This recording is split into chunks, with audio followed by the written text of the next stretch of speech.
Get ready to profit in 3, 2, 1. Hey squad, great to see you. I'm joined by Ray and Blake. Hey squad. Today we're going to mix it up yet again, and we're going to cover some of the latest search engine marketing news and give our reactions and takeaways to some of the biggest headlines that have been announced recently. So let us know what you think about this format and any of the different headlines. We'd love to hear your thoughts and answer your questions. Let's start out with this fun one. It's a new feature, and the headline is, Google launches Notes to add user comments in search results. Guys, what does this mean? What's the story? Yeah, so Google basically added a feature within search results. It's not on a specific page. It's actually in Google search on mobile devices, in which there's little icons. There's new little buttons essentially where you can add a note to discuss the search result, whatever, like the page and the content, or you can read other people's notes who already have left them, which is really, really interesting. Yeah, I was kind of toying around with this just right before this recording, and I got a story about a new Pixel phone, and people were dropping notes on the phone saying, I can trade in mine for XYZ, and just adding like reactions to it. But I wonder, are people going to try to game the system at all? Yeah, that's where my head went when I first read this article. And this, by the way, this released, I think, very recently, within the last 24, 48 hours. It's only in beta. It's in Search Labs, so you have to like opt in for it. But that's where my head went immediately when I saw this, is how are people going to abuse this and kind of game the system? Because I'm hopeful that Google's moderation efforts are really strong with this one, because I could see it going dark quickly. Yeah, it's interesting because if you look at the article, it's a searchenginejournal.com story here that we're covering. If you look at the screenshots, the examples, to me, it's almost like bringing blog comments into the SERP. It's almost like people would normally leave comments like these, like after the article, or maybe as a caption if they shared it on social media or something, and it's, hey, this recipe turned out great, I loved it, best ever. Or, in the case of Blake, you Googled Milwaukee pizza and saw that notes feature visible on that one of the search results, or maybe more than one. So it's almost like it's pulling reviews and user generated content higher up to make it even more visible. In here, in the highlights of this article, it says the goal is to provide helpful insights from real people alongside regular results. It's almost like a human-driven backlink system, if you want to think of it that way, right? It's like social upvotes and social downvotes. Yeah, sort of. It's not truly a voting system, but you can leave feedback in which you can read. And really, Google has been making a lot of updates in the last, probably a year, but really even more so in the last like 30 to 60 days, and on making the search experience more personalized and more user focused, and specifically like feedback focused from actual users and people who are just like you and me and not necessarily the content publishers. And this is another step towards that. They're trying to get real life experience into the search results as much as they possibly can. Yeah, and I just tried to leave a comment on one of the stories, and essentially what it's telling me is, what did you think of the link? Keep it friendly and helpful. So Ben, back to your point, it just seems like it's some version of social proof or the comments that people may leave on a blog. So it'll be interesting to see how this kind of plays out over the next couple of months. I think it dies. Yeah, I do too. I do too, honestly. I don't know how they moderate it. AI. And what's the purpose? Just from a usefulness standpoint, and here's why, right? It's like, suppose a lot of the screenshots in this article relate to baking and recipes and that kind of niche, that vertical. But here's an example in a screenshot. Someone has Googled every type of frosting, and then there's, an article here, and it's like a breakdown of almost every frosting. And it's showing, add note, 80 notes. All right, so imagine this. You're actually like seriously trying to figure out what kind of frosting can I make to pair with this dessert that I'm going to bake, this weekend. Well, either like you're going to want to consume that content yourself or get a helpful summary of it from AI, perhaps, right? Like, give me the cliff notes of this 1,200 word article. And like, if there are anonymous commentaries below, you might find some of them helpful. Like, oh, I was making a cake and I wanted buttercream, and this one told me about the 3 kinds of buttercream. You know, like, cool, that's helpful. But like, the reason I think that social proof or that user-generated content works is like, it works to the degree that we trust the source it's coming from. So like, I'm not going to take extra time to click on, oh, there's 80 notes on this article in the search result to scan through 80 randos notes. You know what I mean? To like try to figure out if this is actually the right thing that I want to get. Now, if there's some way, I forget, is there an upvote, downvote on the notes? I don't believe that there is. I will mention though, it's not anonymous. You do leave it with your Google account with your associated. Google profile, I mean, which helps, right? Yeah. But still, if it's a sea of 80 notes, If it's a unrecognized random names, person. So unless there's going to be some extra data that is going to like mine out, okay, there have been 80 notes on this article. These 3 were the most engaged with, the most upvoted, the most helpful. Like, without that moderation feature, it feels like this is not super valuable. I see why they're trying to pull it higher up. They're trying to pull it right into the SERP to get someone to like, oh yes, this is the most helpful result for that query, for that question. But without that added layer of moderation or trust, it's almost like, you know, how much do you lean into that wisdom of crowds aspect? Right? Yeah, the only way I can see it working is like if there was like some reputable person, or like in like your example of some famous chef or baker or like Gordon Ramsay or something, where to like, you know what I mean? Like, if they were to be the one who were to do it, or if like somebody were to like, who manages like their profile did that, sure, maybe there's value there. But like, why wouldn't they put that out somewhere else versus like a Google note? You know what I mean?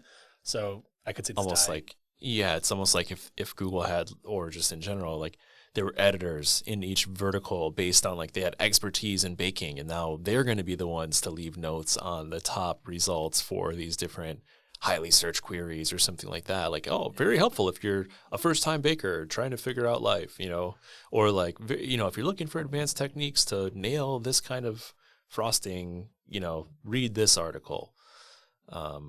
But then not to say anything about the gamification of these, or the, I don't know how you could exploit them. Like I said earlier, early mover advantage. Just start leaving notes. Yeah, I have a handful of thoughts, honestly, and I don't know how much more time we want to spend on this, but I'm thinking like, one, somehow they have to bring the notes to the actual page. You know how you can see like Google will generate a summary of an article. Maybe in that summary it also includes notes. That could be valuable, because right now they're only on the search result page, right? Which is like, you're kind of disconnected from the actual content then. But the other thing, and kind of what you were getting towards, I think it could be the early mover. It could be a strategy to leave comments on your own content. And not necessarily in a spammy way, but maybe like if there's a specific pain point that your user has, you could get to them quicker now and really say, hey, like, I don't know, this solving all your frosting woes here. Yeah, like this is how you get the most delicious frosting. Don't forget the extra sugar or something, or whatever it is. Yeah. That could be a real strategy, and I don't think that's like black hat in any way, or even gray hat. I think it's like a legitimate, because what you guys are saying is there needs to be some expertise behind some of these comments, and well, you're kind of the expert in your space, and you want to build that, and I think there's an opportunity there. Yeah, it's interesting. What about the flip side? What's all the bad behavior we're going to see surrounding notes? Spam. Well, yeah, spam, people trying to sell things. I was wondering if you could leave links. If you could leave links, it'll just be a wasteland of people trying to get backlinks. It doesn't seem that way, at least the couple that I've seen so far, but who knows? It's going to be like YouTube comments. Like, people don't have like a formatted URL, but it's like www space Google space com or whatever, you know. Yes, exactly. That, or like fake profiles, or I'm like bots or whatever, you know, just going to all of your competitors' SERP results and leaving notes, terrible, all caps, terrible. Yeah, and I mean, because it's tied to your Google profile, I know every Google profile has like, if you're a local guide, you have like a different level. I don't know if that's going to be tied to this. So like if you're like a higher like level, do you have like more trust in like the Google system. Like, are In those types of notes. comments going to go to the top? So Yeah. maybe. The mods love you because you're a higher tier, more trusted. I am level 6, so I don't want to brag or anything. Wow. So not that I'm better than you guys, but I am level 6. We've got a celebrity on the podcast. Right. A major local guide. Any other thoughts on the notes feature? It sounds like it's going to roll out further, with time, but, both in terms of geographies, perhaps even devices, possibly beyond search labs. Just parting thought again. I don't think there's anything actionable today. Maybe toy around with leaving positive comments on your content, truthfully. Yeah. Maybe do it from like your CEO's perspective or something, or if you have a well-known figure in your company or somebody, you know what I mean? Again, adding that layer of expertise and like authenticity a little bit to it, you can kind of hit both. So I think that's the takeaway for now, at least. All right, next one.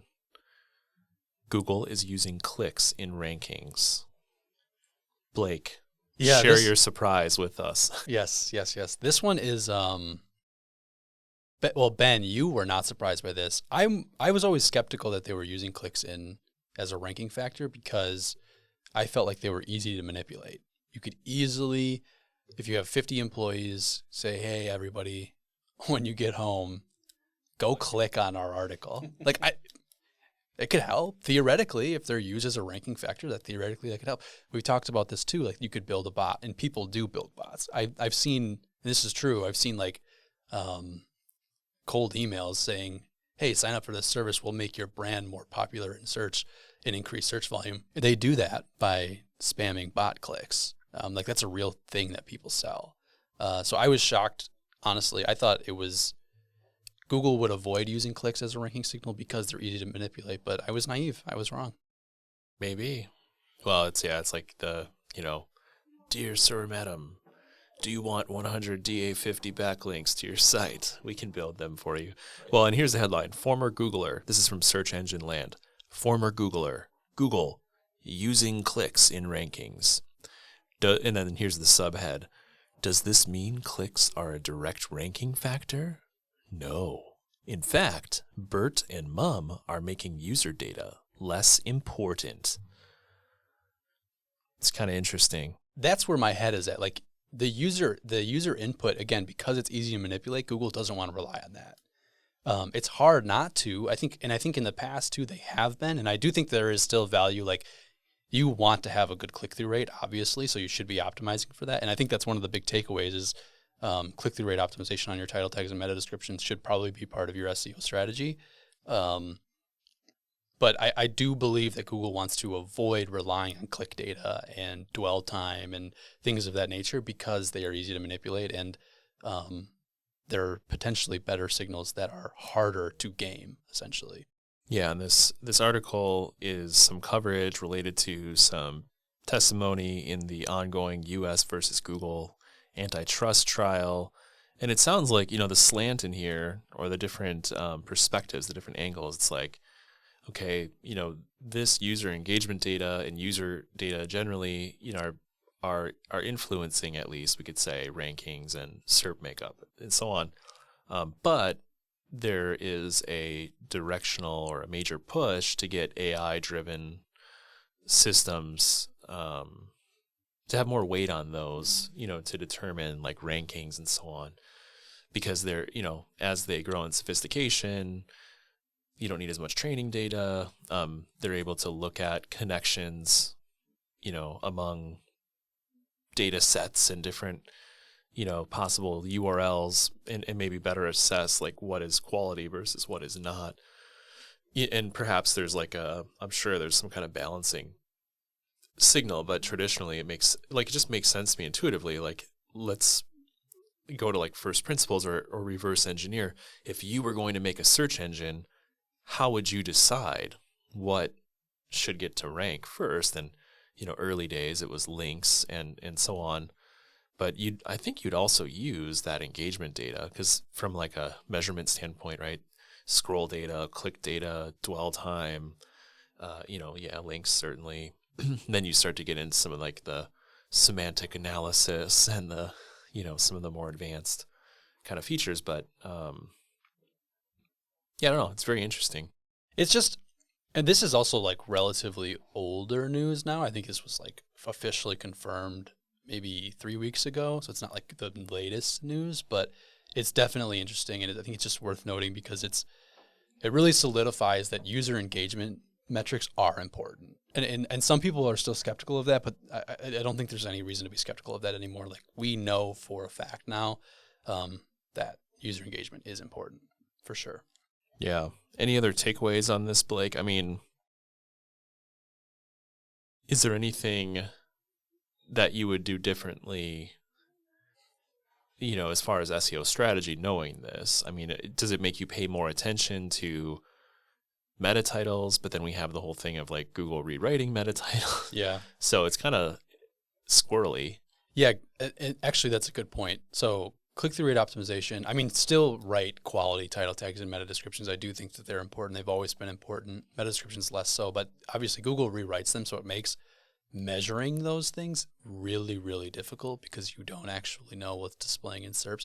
I remember doing tests a while ago and being like, okay, when this meta description or this title tag was live, we had an X click-through rate, and then this title was live, we had Y click-through rate, and you could compare. But now you don't actually know what's displaying anymore, so it makes it really challenging. But I think it's just important to keep that top of mind, and I think most SEOs are, but it just kind of reinforces that.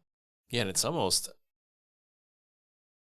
what if you go a level higher, and you think about the SERP globally, and you think about click-through rate globally. So not just like, the reason I'm saying this, Blake, is I'm thinking about instances where we've optimized for featured snippets, and then watching the data after you like reclaim or win a featured snippet for the first time.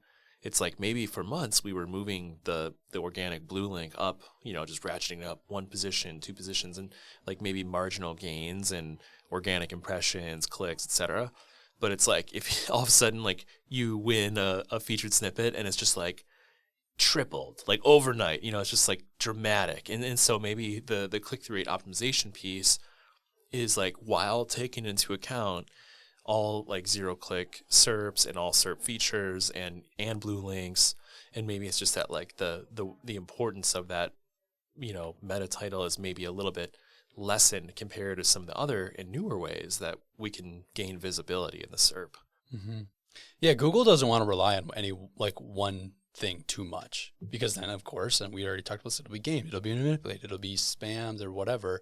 So they're trying like passage indexing as an example, which is essentially when Google like indexes sort of like a single bit of content, and like you might rank in a featured snippet because this one paragraph answers a question extremely well. And so, yeah, I agree with you. Like it's the sum of all the things. It's the sum of all the parts that will ultimately improve your organic visibility. Which headline would you like to discuss? Yeah, I thought one of the interesting things, just looking at Performance Max in general and how to look at scaling those campaigns, especially since the prominence of those campaigns has increased over the last year or so. And on average, it's still pretty much a black box. So I think we found a Search Engine Land article where it's kind of discussing different ways on how you can look at Performance Max campaigns to kind of lift the lid on that black box a little bit to help kind of scale growth. So some of the biggest call outs from that article is that, it's still very much a black box, but there are several strategies that you can put in place to help scale these types of campaigns. And a lot of it is focusing on general marketing principles, like getting the right message in front of the right person, along with having the highest quality data possible, especially if you're like a lead gen client, like having qualified conversions that you're optimizing for. So I just thought this article put together some pretty good talking points when it came to optimizing for very specific data points, along with trying to lift that black box as much as possible. Yeah, interesting. I'm reading through it now, and the headline is "Lifting the Lid on Google's Black Box to Find Growth, Proven Tactics to Uncover the Blind Spots, Performance Max, CPC Inflation, and Affiliate Growth." This one is a sponsored article by Athena. Yeah, and we've seen like over time more data becoming available. Like now we can see performance at the asset group level, which is pretty cool. What are some of the other aspects, Ray, that we've seen, enhanced as far as like reporting and? Yep. Yeah, I mean, now you can see search term details in PMAX, which you weren't able to see before. So you have a lot more control as to like what's actually delivering within your PMAX campaigns. You can also add brand exclusions within your PMAX campaigns, which before PMAX was, again, black box where you couldn't really control like what you were exactly delivering on. So we have a little bit more control there. I think like one of my general thoughts when it comes to like this article is like they're really pushing PMAX, like, and again, Ben, you said it's a sponsored article by Athena, but like PMAX is not suitable for every advertiser, in my opinion. Like this is one campaign that you really need to like probably meter your strategy and like start small and then grow based on the results that you're seeing. But I think like PMAX can be good, but it can also be like a double-edged sword where it's going to deliver a bunch of volume. Also, most likely a lot of conversion, but you really need to keep an eye on it as it starts to learn and starts to scale. Yeah, it's interesting. One of the areas I'm still a little frustrated by is if you segment by network, and I think it still shows multi-network, is that the name of it, and it just lumps all the delivery into that box. So you can't tell easily. I think there are some scripts that are trying to get to the core of this, or through the API, there are some ways to break out reporting on this. But getting, delivery by networks, you can tell, great, I spent $5,000 on PMAX. How much of that was shopping? Yeah. How much display? How much Gmail? How much search?